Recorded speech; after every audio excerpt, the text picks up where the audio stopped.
알고는 싶은데 읽기에는 바쁜 우리를 위한 독서 대행 콘텐츠 직독잡설 시작합니다.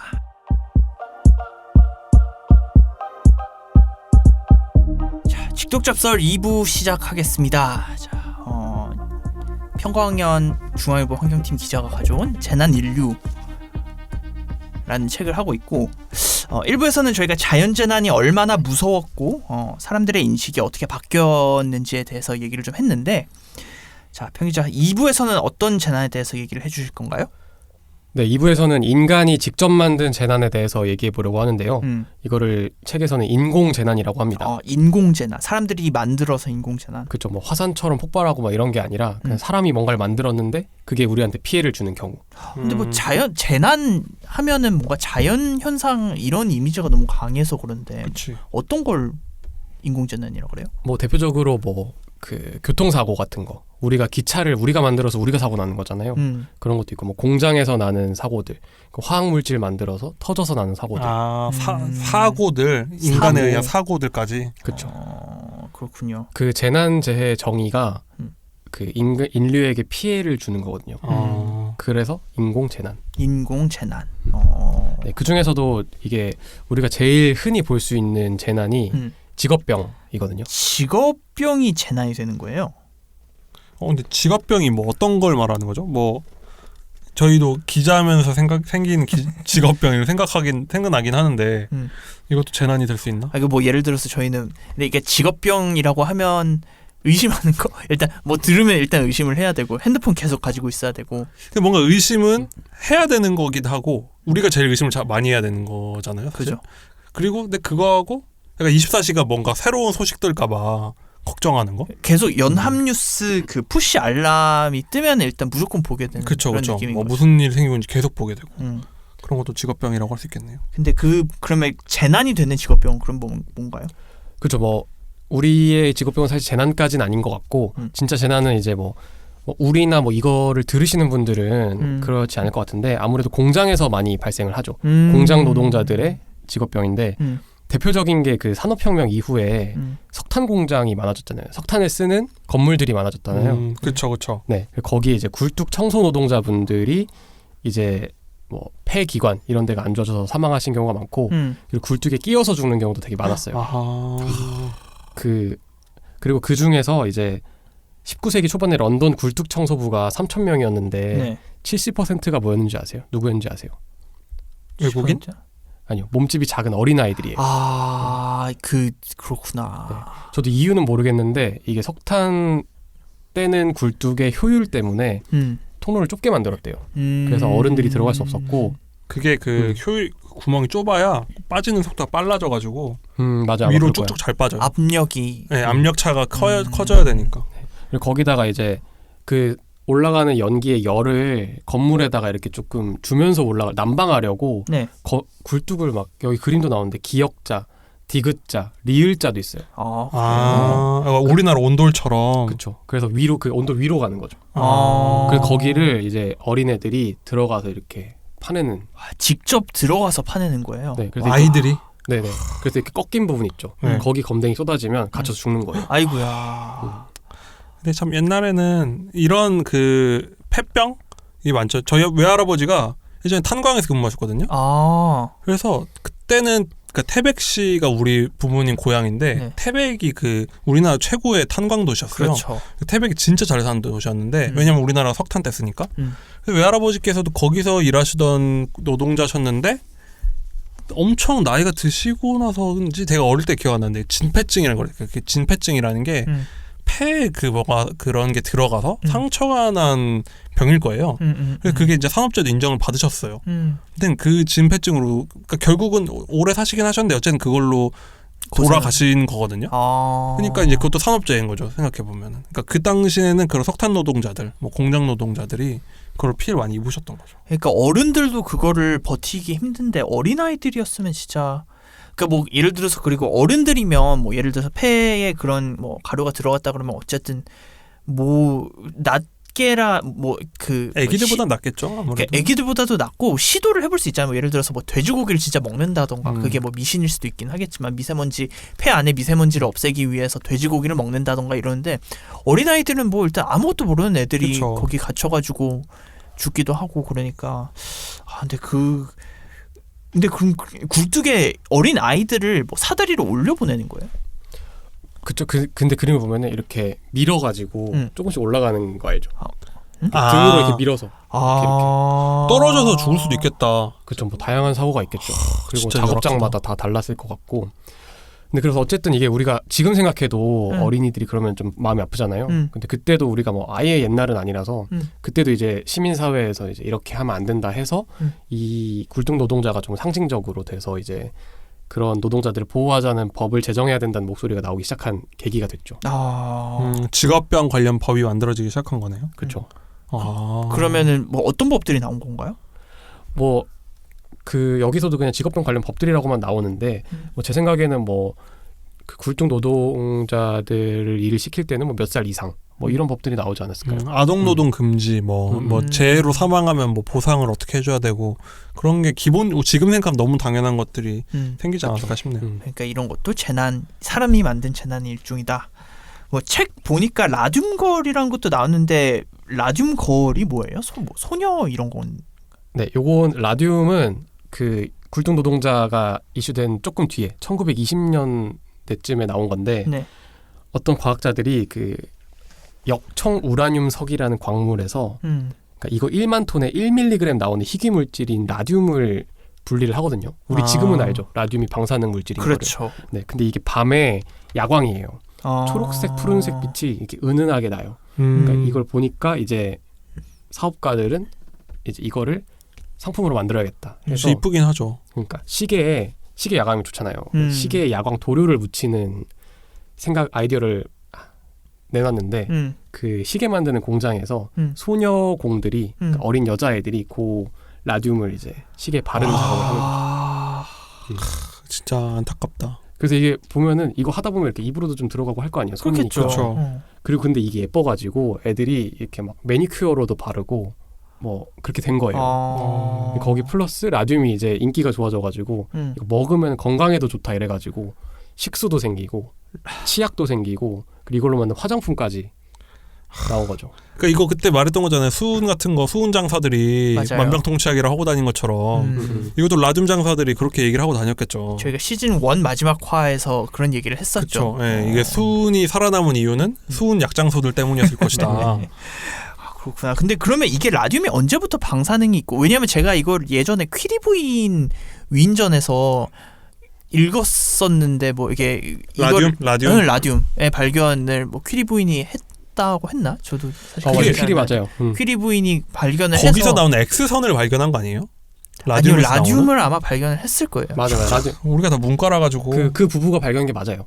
퀴리 부인이 발견을 하셔가지고 근데 그것 때문에 뭐 암으로 돌아가셨다 뭐 이런 얘기를 제가 위인전에서 읽은 거긴 한데 그럼 이 아이들은 그럼 어떻게 보호가 된 거예요? 라듐이 언제부터 이게 위험하다는 거를 발견하게 된 건가요? 이제 1920년대에 이제 환자들이 나타나는 거죠.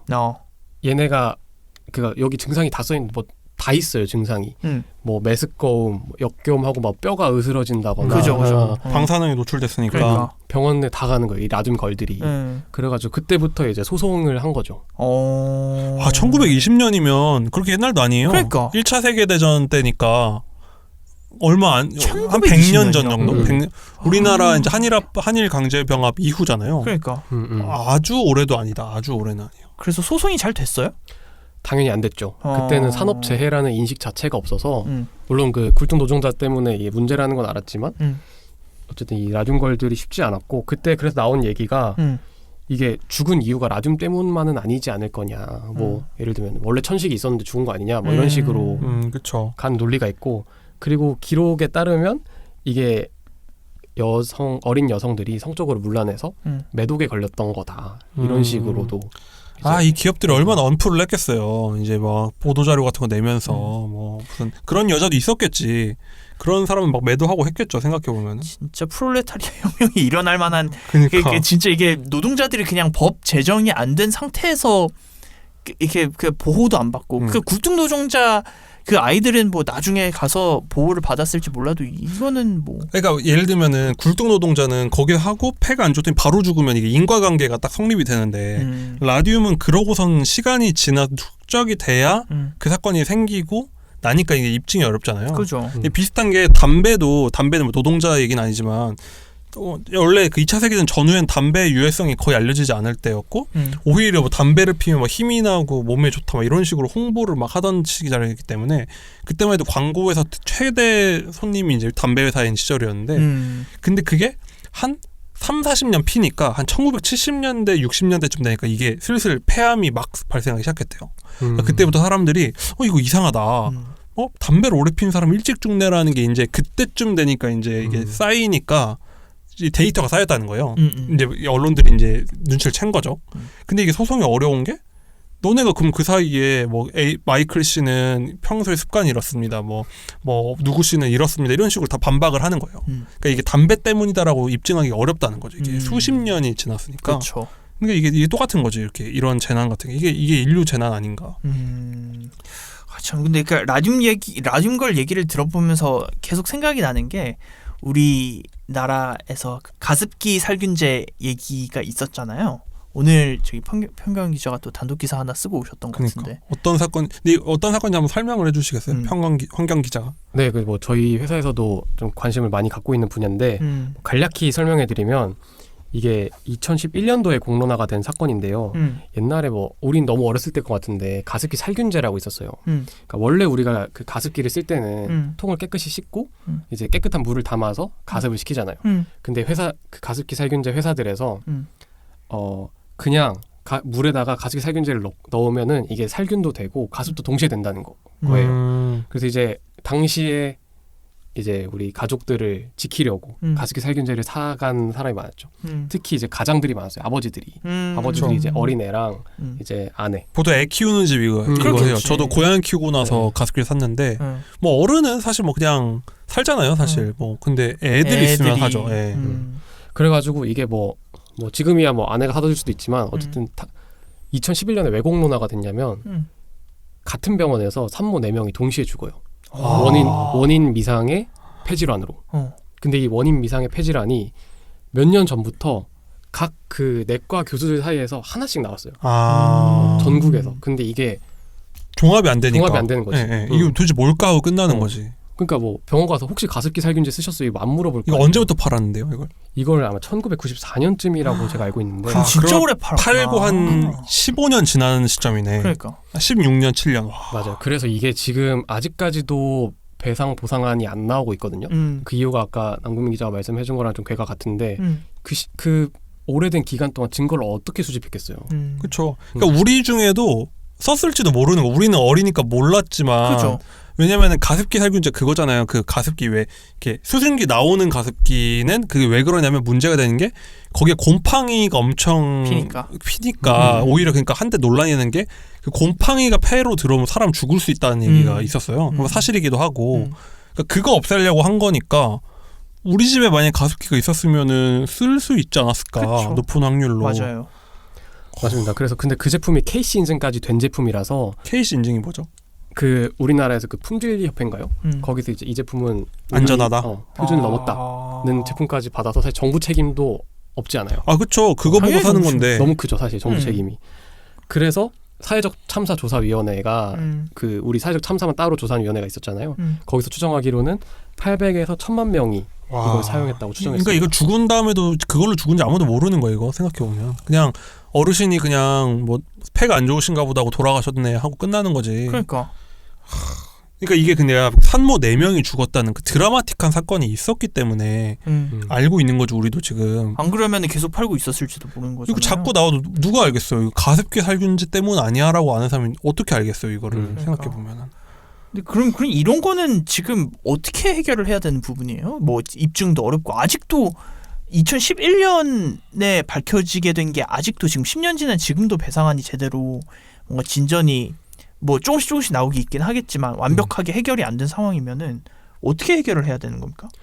와, 근데 그 질문은 저도 너무 어려운 것 같아요. 취재하면서 봐도 기업 측에서 사실 뭐 그쪽 입장에서 당연한 거기도 한데 호락호락하지 않잖아요. 그냥 마음대로 다 주진 않으니까 조정 과정에서도 갈등이 많은 걸로 알고 있고 그래서 너무 어려운 것 같습니다.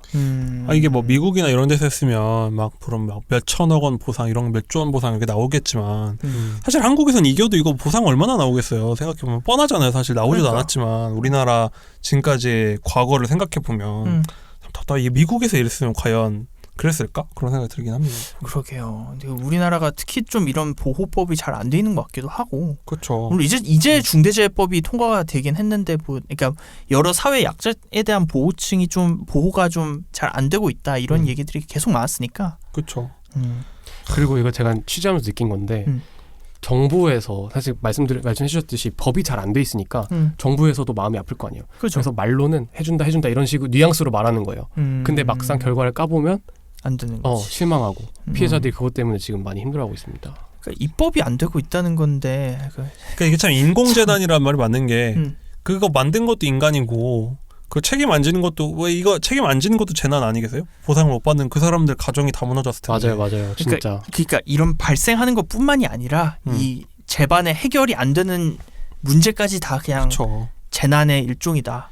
우리가 시스템으로 이제 이런 분들이 근데 당하는 것 자체가 너무 억울하지만 최대한 그러니까. 보상해주는 방안으로 가야죠. 배상 그러니까. 보상. 그 담배도 그 내부 직원이 그때 폭로를 했었거든요. 유해성을 그러니까 담배도 그러니까 그때 관건 그거였어요. 담배 회사가 알았느냐 몰랐느냐도 관건인 거예요. 그럼 인과가 있어도 몰랐으면 이게 좀 책임이 면해지잖아요. 어느 정도. 근데 그때 직원이 폭로를 한 거예요. 이 회사가 유해한 걸 알았다. 그 수많은 연구를 돌려본 결과. 그래 난리가 났거든요. 그러니까 사실 그렇게 돼야지 이게 뭔가 보상을 어렵게 받아낼 수 있는 거니까 사실 이런 인공재난이라는 건 좀 더 좀 위험한 것 같기도 해요. 갑자기 생각난 게 그거. 페이스북도 사실 재난의 일종이 아닐까라는 생각이, 물론 페이스북 다니시는 분들 죄송하긴 합니다만, 우리가 시즌 1에서 계속 이 초연결 사회가 어떤 병폐를 가져오는지에 대해서 얘기를 많이 했잖아요. 우리가 뭐 다들 인스타 보고 있는 것에 대한 폐해, 가짜 뉴스에 대한 폐해. 근데 그러니까 담배가 왜 유해하다고 밝혀졌는지는 그 내부 고발자가 있었기 때문이라고 한 얘기도 사실 지금 페이스북이랑 너무 똑같잖아요. 그쵸. 페이스북에서 이거 청소년들한테 유해하다라는 결과를 페이스북 내부가 알고 있었는데 그거를 그냥 의도적으로 감춘 거니까. 그러니까 참 이런 기술의 발전, 네트워크의 발전도 다 뭔가 그러니까 제 일종이 아닌가. 그렇죠. 이게 그러니까 제가 맨 항상 얘기하는 게 소셜 미디어는 지나고 보면 아마 담배 같은 존재가 돼 있을 거라고. 근데 이제 어느 정도 그렇게 인식이 되고 있는 거잖아요. 그러니까요.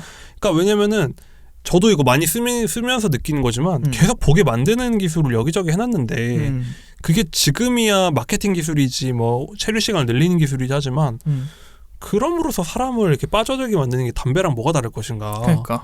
담배도 처음엔 그랬겠죠. 이거 피면 멋있고 뭐 힘이 나고 뭐 소화가 잘 되니 뭐 그랬을 텐데 알고 보니까 이제 몸에 안 좋은 거였잖아요. 그러니까 이런 인공재난이라는 말이 처음에는 뭐 이런 사고까지 재난이라고 하나 싶었는데 좀 들어가다 보니까 자연재해 못지 않은 것 같아요. 생각해보면. 그러니까 이게 꼭 그러니까 뭔가 진짜 뭐 불이 나거나 아니면 직업병이거나가 재난이 아니라 그냥 진짜 이런 네트워크 기술로 인한 사회적 병폐가 다 그냥 재난이다. 그렇죠. 그럼 이런 인공재난을 막을 수 있는 방법은 아예 없는 거예요, 그러면?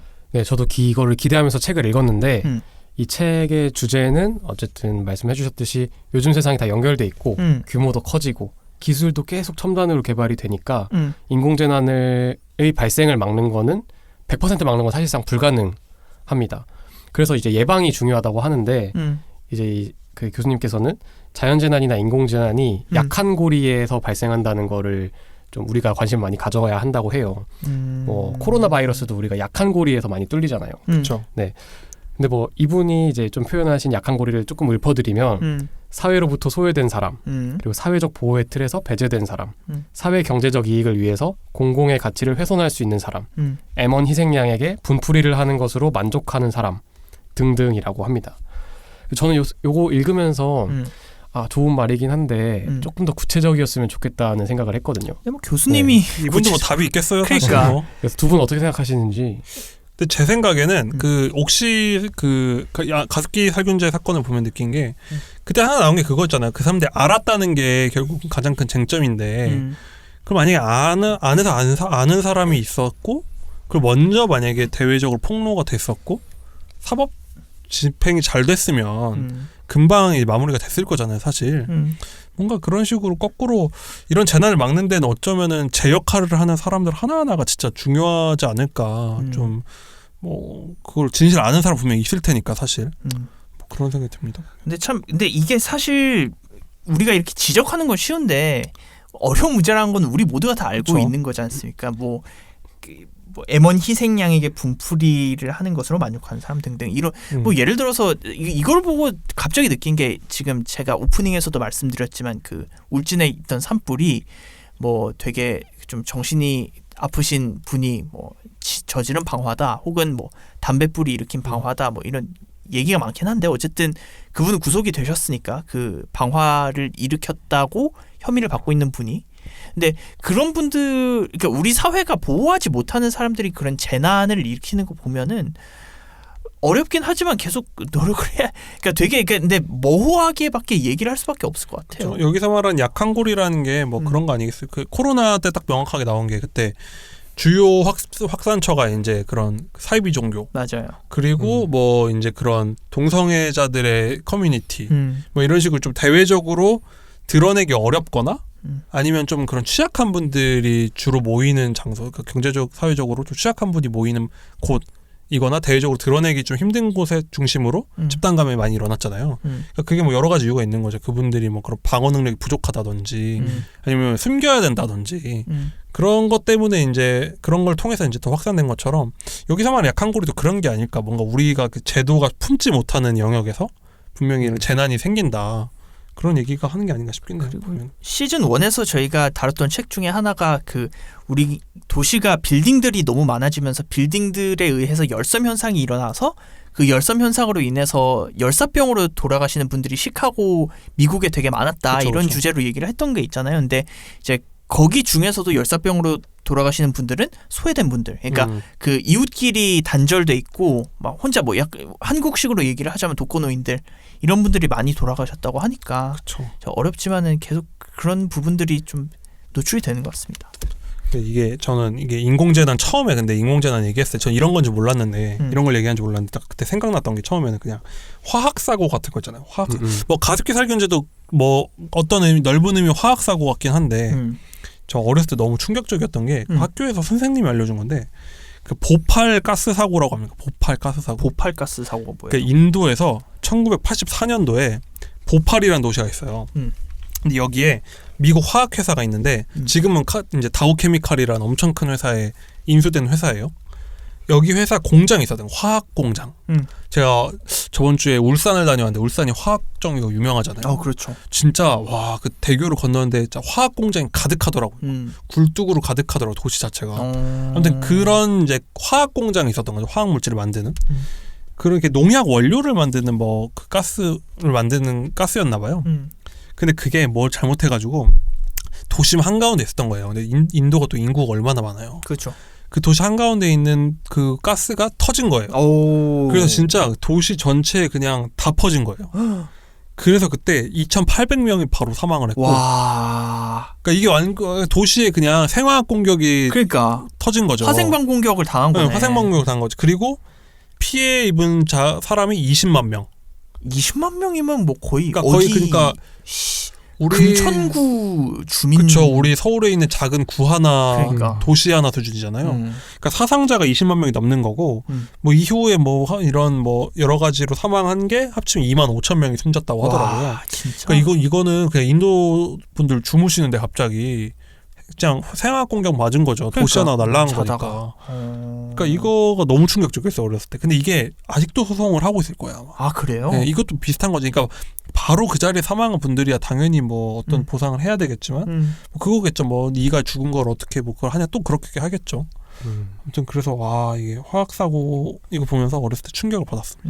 맞습니다. 근데 비슷한 사고가 2년 전에도 LG 그러니까 인도에서 LG 화학 공장에서 나가지고 그래요? 가스누출 사고가 있어서 14분인가 인도 분이 돌아가셨어요. 아이고야. 근데 이게 자꾸 이게 다 보면 좀 개발도상국들인 게 우리는 이제 선진국이 점점 돼가니까 막 그 화학물질 화관법이라 화학물질 관리에 관한 법률 막 이런 게 막 강하게 돼 있잖아요. 맞아요. 근데 이런 좀 개발도상국은 그냥 어쨌든 화학공장에 돈을 엄청 잘 버니까 일단 다 유치를 해놓고 그냥 뭐 거기 사고 나면은 그냥 뭐 말 그대로 입 닦는 거죠, 뭐 그냥. 그죠. 우리도 뭐 사실 개발 독재 시대 뭐 이런 걸 많이 겪었을 거고. 그죠. 뭐 그때는 사실 돈 버는 게 먼저인 시대였으니까 좀 뭐 안타깝습니다. 네, 어쨌든 뭐 다 인공 재난이고 뭐 산업 재난이라고 봐도 될 것 같아요. 중대재해처벌법이 나오면서 그러면 어느 정도 커버가 된 거네요. 우리도 그 중대재해처벌법이 보통 이제 산업재해로 숨진 분들을 보호하는 법으로만 알려져 있는데 이게 그 시민재난이라는 게 있어요. 그러니까 뭐 저 예전에 그 광주에 그 학잠동 그 건물 붕괴 사고 있었잖아요. 그런 거 같은 거죠. 그러니까 어떤 산업적인 활동으로 인해서 근로자가 아니라 시민들이 피해를 입으면 그건 시민재난으로 해가지고 그것도 이제 처벌이 이루어집니다. 그래서 아마 이게 좀 정착이 되면 좀 이런 게 적용이 많이 되지 않을까. 뭐 건물이 갑자기 무너져 시민들이 죽는다든지 뭐 어디가 터진다든지 그런 거 아마 적용이 되지 않을까 싶습니다. 그렇군요. 알겠습니다. 일단 또 인간이 만든 또 다른 재난을 또 얘기를 해보면, 그러니까 일단 이건 다 화학 관련된 얘기고 이제 환경팀에서 오셨으니 또 기후 재난을 얘기를 안 할 수가 없어요. 공교롭게 우리 첫 게스트도 그러니까. 기후환경부였는데 그러니까 같은 출입처라고 하더라고 들어보니까. 맞아요. 그렇네요. 맞아요. 네, 김민재 기자. 환경 얘기하면 빼놓을 수 없는 또 기후 얘기. 그러니까 안 할 수 없죠. 맞습니다. 이게 인류 전체가 공통적으로 당면한 재난이라고 할까요? 네, 어쨌든 뭐 심각한 건 다들 아시고 뭐 저는 예전에 몰랐어서 다들 아시겠지만 간략하게 설명해드리면 이제 뭐 기후 변화가 일어나는 이유는 인간의 활동 때문임이 확실한데 IPCC 보고서에서도 IPCC가 뭐죠? IPCC는 그 유엔 산하에서 그 각 정부 전문가들을 모아가지고 과학자들을 400여 명 정도 모아서 이게 인류의 책임인지 확인해봐라 라는 주제로 어벤져스네요. 네, 지금 6차까지 나왔는데 5차까지는 온난화가 명백하다였고 네. 이번 6차에서는 인간의 활동 때문임이 명백하다 라는 문장이 곳곳에 숨어 있어요. 과학자들이 명백하다는 말 안 쓰잖아요. 그죠. 그러니까 매우 높은 가능성 뭐 이렇게 하잖아요 보통. 근데 명백하다라고 할 정도면 이거는 뭐 그러니까 지구 사과는 아래로 떨어진다 수준이다. 법칙 수준이다라고 얘기를 하는 거겠네요. 그래요. 저번에 그 빌 게이츠 책 할 때 네. 뭐 빌 게이츠가 그렇다니까 그런 것 같다 이런 말씀 하셨잖아요. 그렇죠. 저도 좀 비슷하게 과학자들이 그러니까 그런가 보다. 권위의 기대는 오를 수 이런 느낌. 있겠지만 아니 뭐 우리가 뭐 보면 잘 모르니까 사실. 그죠. 그래서 저도 이거 궁금해서 공부를 해본 게 아니 왜 근데 이게 우리가 뭐 얼마나 인류가 얼마나 살았다고 지구를 데피는 게 가능한가 싶잖아요 사실. 이게 아마 기후변화 회의론자들의 생각이지 않을까. 직관적이지 않아요. 우리가 어떻게 지구를 덥게 만들지라고 생각이 들잖아요. 그래서 좀 이거 공부를 해본 게 우리가 석탄이랑 석유 캐는 게 문제잖아요. 그러니까 원래 탄소가 그러니까 공중에 있으면 지구를 덥게 하는 거니까 팩트. 근데 어떻게 되냐면 원래는 옛날에 지구가 엄청 더웠대요. 지금보다 훨씬 더울 때 이제 공기 중에 탄소가 많았다는 거예요. 근데 막 이런 생물들이 막 이렇게 나무들이 그때 나타났잖아요. 그럼 나무들이 탄소 덩어리잖아요. 탄소 덩어리거든요. 그럼 나무가 죽으면 지금은 다 썩잖아요. 근데 그때는 나무가 썩지 않았대요. 그러니까 나무를 이거 잡아먹을 수 있는 그 미생물이 없었어요 그때. 그 나무를 이걸 너무 단단하니까 먹지 못했대요. 그러니까 수억 년 동안 수십만 년 동안 나무가 계속 쌓였다는 거예요. 나무가 탄소 덩어리라고 했잖아요. 그러면 탄소 덩어리가 죽었는데 그대로 있고 그럼 그 위에 또 죽고 얘네가 늪에돼가지고 완전히 그냥 나무가 수억 년 동안 쌓으면 얼마나 많겠어요. 그러니까 한마디로 공기 중에 있는 탄소들이 다 땅으로 들어간 거야. 그럼 공기 중에 탄소가 없어지잖아요. 네. 그러면 엄청 추워졌대요. 근데 그 물속으로 그 늪으로 들어간 나무들은 수억 년 동안 꽉꽉 눌려서 된 게 석탄. 그게 석탄이다. 그랬는데 그래서 석탄은 의외로 라인이 그냥 있어요. 석탄층이라 그래서 그 이게 샌드위치 같은 거 딱 지면을 자르면 석탄층이란 게 있거든요. 갱도는 사실 그 층을 계속 따라가요. 아 그래요? 네, 그 층을 발견을 하면 그걸 옆으로 계속 따라가면 석탄이 계속 나오는 거예요. 그러니까 이게 아까 말했잖아요. 원래 더웠는데 나무들이 그 탄소를 가지고 땅으로 들어가는 바람에 추워졌다 그랬잖아요. 그러니까 우리 거꾸로 가는 거예요, 그걸. 다시 그거를 캐내고 다시 있으니까. 꺼내고 있으니까. 근데 엄청 인간들 얼마나 빨리 캐내겠어요. 그죠. 그래가지고 지구가 더워진다는 거예요. 전 이 설명을 들으니까 아 맞네. 그럼 더워지겠네. 라는 생각이 들긴 하더라고요. 그렇구나. 그렇죠. 그래서 사실 저도 뭐 그럼 더워져도 되는 거 아닌가 이런 생각 많이 하잖아요. 근데 이거는 뭐 제가 책에서 읽은 거 아니고 그냥 그 학생으로서 제 생각인데 이게 제 속도가 너무 빠른 게 문제인 것 같거든요. 그러니까 우리가 하키 스틱이란 말 알죠? 하키스틱 어떤 거죠? 그 한 뭐 우리의 100년이나 500년 이렇게 보면은 기온이 이렇게 보다가 갑자기 최근 들어서 한 20년간 확 올라요. 아 지수 그래프처럼 이렇게. 그래서 끝이 하키스틱처럼 뿅 올라. 하키스틱이 저거잖아요. 이렇게 그 하키체. 그 좀 이렇게 J 커브라 그러죠. J 모양으로 확 올라간다. 그렇죠. 그래서 문제는 속도라는 건데 그 속도가 빠르면 생각해 보세요. 만약에 온난해졌어. 지금보다 한 3도, 5도 올라도 우리 인간 뭐 살 수 있다고 쳐요. 근데 그러면은 살 수 있는 데가 북극이나 러시아가 될 거 아니에요. 그렇죠. 그러니까 지금 잘 살고 있는 뭐 군소도시 국가들이나 아니면 이렇게 해안가에 있는 국가들이 막 거기서 이주민 생기고 재난 벌어지고 이거를 다 겪어야 되니까 우리는 이 기후 변화를 뭐 천천히 뜨거워지는 거 뭐 몇십만 년, 몇백만 년 동안 뜨거워지는 거는 상관없지만 갑자기 짧은 기간에 확 올라가는 거는 우리가 막아야 된다. 그렇죠. 보통 인류 역사에서는 고생물학 이런 거 할 때는 한 100만 년 정도면 찰나의 순간이라고 얘기를 하는데 우린 지금 한 100년도 안 되는 사이에 이제 그걸 다 한 200년 사이에 다 일어난 일이잖아요. 그러니까 엄청 빠른 거긴 하겠죠. 근데 이게 항상 이런 주제를 뭐 취재를 하다가 전문가들한테 물어보거나 저희 시즌 1에서 다뤘던 책의 주제이기도 한데 뭐 이게 오르는 게 어느 정도 문제는 될 수 있지만 올라도 멸망을 하진 않는다. 뭐 지구가 멸망을 하지 않고 대혼란이 올 정도는 아니다. 이렇게 얘기하시는 분들이 이게 있거든요. 전문가들 중에서도 제가 모 교수님한테 되게 유명한 교수님이거든요. 아, 그 지구는 해피하다. 저도 저 어떤 교수님한테 서울대 어떤 환경 쪽 교수님인데 물어봤더니 인간이 힘들죠. 뭐 지구는 해피해요. 이러는 거예요. 원래 지구가 따뜻해지면 생태계는 더 활발해지니까. 맞아요. 빙하기가 문제지 사실. 그러니까. 근데 뭐 인류는 힘들어지겠죠 사실. 말한 대로 그렇게 되면 러시아 푸틴 대통령이 세계 최강국에 그러니까. 저게 되는 게 의도치 아닌가. 않게. 그렇죠. 근데 이런 탈탄소 움직임이 모르겠어요. 가능할지가 좀 의문스럽긴 한데 우리가 뭐 이제 지금 열심히 ESG 뭐 이런저런 얘기를 하고 있지 않습니까? 될지 모르겠어요. 그러니까 이게 환경 기자로서 어떻게 보세요? 저도 뭐 그런 전문가까지는 아니라서 근데 제가 취재하면서 느낀 거는 당연히 그 불만이 엄청 많죠. 그 기업의 행동에 대한 환경운동가분들의 불만이 많은데 근데 최근에 제 생각보다는 좀 덜했던 게 최근에 엄청 좋아지긴 했다는 거예요. 아 그래요? 그러니까 그들의 진실성을 믿을 순 없지만 말이라도 해서 다행이다. 이런 게 그나마 예전에는 말도 안 했는데 이제 그쵸, 말이라도 하니까 이제 우리가 다 아니까 그래서 말이라도 해서 다행이다. 뭐 이 정도 말씀하시는 그렇죠. 아니 뭐 국민연금이 뭐 석탄 발전소 투자 끊겠다고 하는 것 자체도 뭐 압박을 받아서 생긴 일이고.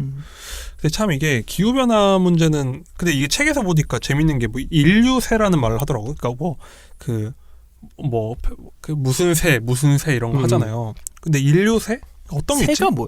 그러니까 뭐 예를 들면은 고생대의 어떠한 시기를 이제 뭐뭐새 새라고 해요. 예, 그런 기간을 이게 표현을 한대요. 그러니까 이때까지는 뭐 공룡의 시대 뭐 이런 느낌으로 막 그걸 하는데 이 책에서는 인류의 새, 그러니까 인류가 지금 그러니까 한마디로 지구 역사에 흔적을 남길 정도의 뭘 하고 있다. 뭐 그런 얘기를 하더라고요 보니까. 네, 그게 이제 정확히 얘기하면 우리가 살고 있는 지금은 신생대 4기의 홍적세 그리고 최후의 지질 시대로 여겨온 충적세를 이거 진짜 모르는 얘기다. 우리는. 믿는다고 저도 잘 모르는데 그래서 이런 새 단어를 이제 뭐 10몇 년 전인가 했던 것 같아요. 그때부터 이제 어떤 과학자분이 인류가 지질에 영향을 미치기 시작했으니 이것도 따로 부르자고 주장을 한 거예요.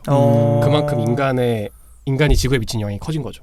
그렇죠. 뭐 인간이 얼마나 뭐 플라스틱이 나중에 지층이 수억 년이 지나고 보면 플라스틱 지층이 돼 있지 않을까요? 우리가 살았던 시대는 플라스틱이 이렇게 그렇죠. 얇게 있는 시대가 돼 있지 않을까요? 그 왜 우리 석탄 이렇게 그러니까 석탄이 아니라 유물 발굴하는 것처럼 플라스틱 발굴되고. 그렇죠.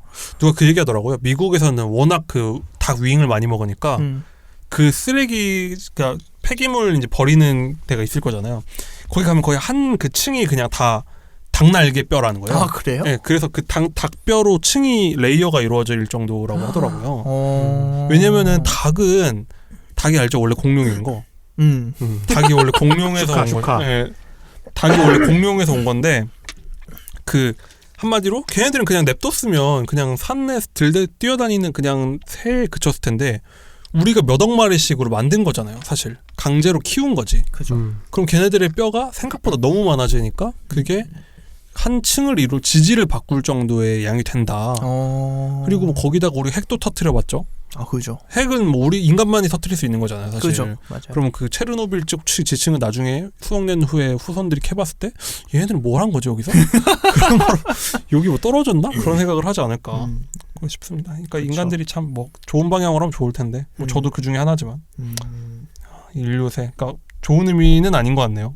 그렇죠. 지구에 뭔가 강력한 영향을 남긴 네. 거니까. 문제를 파악하고 해결하려고 따로 만들지 않았을까. 네. 괜찮은 워딩인 것 같아요. 근데 저는 이거 책 보면 느낀 게 방금 닭 얘기했잖아요.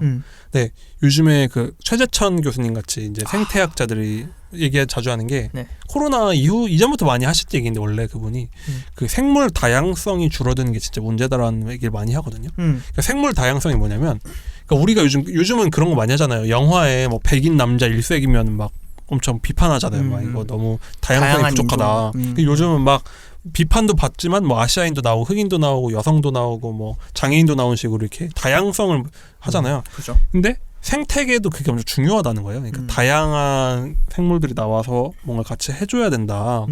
근데 문제는 뭐냐면 방금 말한 것처럼 우리 닭처럼 그러니까 인간들이 등장한 이후에 거대 포유동물의 상당 부분이 사라졌다는 거예요. 왜냐면은 뭐 우리나라에 이제 호랑이 없잖아요. 아 그죠. 호랑이 멸종. 그쵸. 한국 호랑이, 시베리아 호랑이가 그쵸.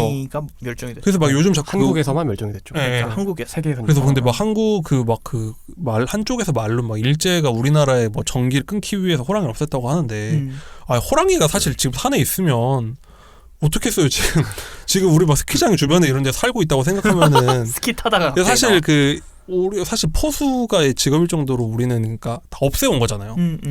그러니까 그런 식으로 자꾸 없애와서 우리한테 위험하다고 싶은 건 다 없앴고 사실 우리 지금 살면서 동물 보는 거 뭐 비둘기, 길고양이 정도 빼고 없잖아요. 그죠. 자기가 키우는 거 아니면. 근데 반대로 소나 돼지나 닭은 우리가 골라서 엄청 증식을 시키는 거예요. 말도 안 되게 증식을 시켰다.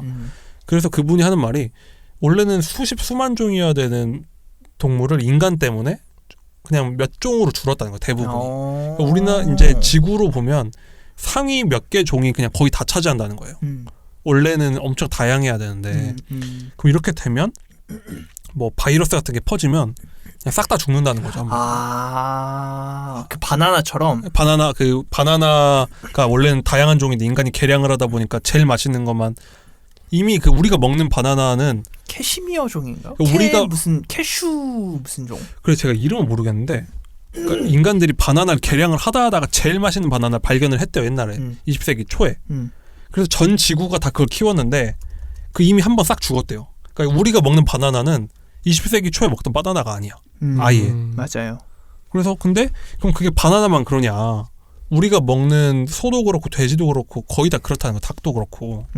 최혜정 교수가 생물 다양성이 없어지는 게 인간이 지구에 한 가장 큰 뭔가 잘못이다. 이런 얘기를 하시더라고요. 1950년대까지 그로미셸이라는 품종이 있었는데 그 말씀하셨던 병이 유행하면서 생산이 중단됐고 지금은 좀 맛은 덜하지만 병에 잘 견디는 캐번디시. 그로미셸이 더 맛있었다고 하더라고요. 네. 그래서 우리가 왜 어릴 때 부모님들이 바나나 너무 맛있어가지고 막 귀해서 막 몇 조각으로 나눠서 가족끼리 다 나눠 먹었다고 하는 게 그게 아마 그런 그로미셸이 워낙 맛있으니까. 그로미셸 품종이고 지금은 그것보다는 맛이 덜한.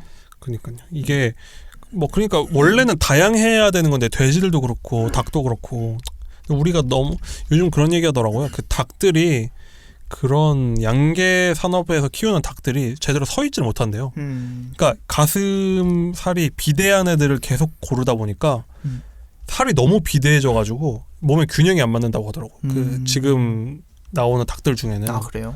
그런 애들도 있다고 하더라고요. 그래서 이게 참 인간이 참 못할 짓을 하고 있다. 근데 생각해보면 지금 저희가 계속 고통받고 있는 코로나19도 인간이 그러니까 박쥐에서 온 거긴 하지만 어쨌든 박쥐에서 인간으로 옮겨와가지고 인간들이 만든 질병이라고들 하잖아요. 그렇죠. 어떻게 계속 이런 전염병들이나 인간들에 의해서 이런 전염병들 뭐 생물 다양성이 줄어들면서 이런 위험들이 계속 될까요? 어떻게 생각하세요? 그 생물 다양성 관련해서는 저도 사실 뭐 지킬 필요 없지 않나 하는 생각이 들었는데 제가 생각하기로는 일단 세 가지 이유가 있을 것 같은데 첫 번째는 생명 존중인 거고 두 번째는 혹시 생태계가 교란되지 않을까인 거고 세 번째가 좀 중요할 것 같은데 이 책에서도 잠깐 언급이 되는데 이 생물 다양성은 인간의 시각에서 보면 이건 자원이라는 거예요. 그러니까 그렇죠. 유전자가 엄청 다양하고 그 예를 들면은 뭐 천연두를 우리가 예방하는 데 있어서 소의 두창을 빼서 하는 거 아세요? 그 그래요? 예방에 아, 그렇죠, 그렇죠. 네, 소에 있는 바이러스를 빼서 우리 몸에 넣어서 예방을 하는 거예요. 그러니까 소의 천연두를 우리가 예방한다. 이건 뭐 의학적으로는 틀릴 수 있는데 어쨌든 소의 그거를 이용하는 건데 그런 식으로 우리가 나중에 필요할 수도 있는 거잖아요. 어떤 식물의 무엇이, 어떤 동물의 무엇이. 그래서 지켜야 된다. 이런 생각입니다. 그러니까 참 근데 뭐 못할 짓이죠. 우리가 수많은 종을 없애버린다는 게 안타깝습니다. 네, 자 그럼 일단 시간이 다 돼서 2부는 여기에서 마쳐야 될 것 같은데 시간 되게 빨리 가네요. 그러게요. 별 얘기를 다 했네. 지구 걱정을 하다 보니까 그러니까 환경이 너무 다양해요. 그러니까 할 게 많습니다. 그래서 오늘 평광 기자 모시고 재난 얘기에 대해서 얘기를 했는데 어떠셨나요, 평 기자? 사실 이게 분야가 너무 다양하고 제가 사실 역사에 좀 약한데 세계사 얘기를 하다 보니까 중간중간 틀릴 걱정을 했지만 박식하신 두 분이 계시기 때문에 무사히 끝낼 수 있었고 그리고 좀 개인적으로는 두 분은 저를 좀 오랜만에 보시겠지만 저는 계속 이걸 듣고 있어가지고 그래요? 평소에 얘기를 많이 하는 느낌이야. 나 혼자. 이 방송이 이게 재밌나 봐. 그러니까 이런 게 재밌어요. 그래서 뭔가 연예인들이 좀 이렇게 뭐 연예인이야. 자기는 처음 보는데 반가워하는 그런 느낌이라서 되게 좋았습니다. 저희가 영광입니다. 남궁 기자 어땠나요? 저희는 뭐 지구 걱정은 끝이 없는 것 같습니다. 내 앞가림 걱정도 해야 되지만 진짜 잘못하는 게 너무 많은 것 같기도 하고 진짜 한번 우리 사정만 걱정하지 말고 좀 지구에 좀 도움이 될 걸 좀 고민을 해야 되지 않을까 싶습니다. 저도 되게 다양한 사실 저는 인공재난이 되게 와닿아가지고 그러니까 뭐 산업재해나 이런 것들이 그러게요. 사실 인간이 만들어낸 이런 재난들은 좀 예방이 가능하지 않을까. 인재는 예방이 가능하다 이런 얘기를 많이 하니까 뭐 완벽하지는 않지만 지금보다는 우리 사회 그리고 우리 세계가 더 많이 좀 이런 거를 고민을 해야 되지 않나 싶습니다. 자, 그럼 일단 오늘 여기까지 하고 평 기자 되게 고생 많으셨고 다음에 또 기회가 있으면 나와주세요. 저희는 항상 게스트 초대는 열려 있습니다. 다음 책은 저희가 다음 게스트랑 책은 정하지는 않았는데 뭐 재밌는 걸로 또 준비해 보도록 하겠습니다. 네, 그러면 여기에서 저희는 인사드리도록 하겠습니다. 다음 주에 뵙겠습니다. 다음 주에 뵙겠습니다.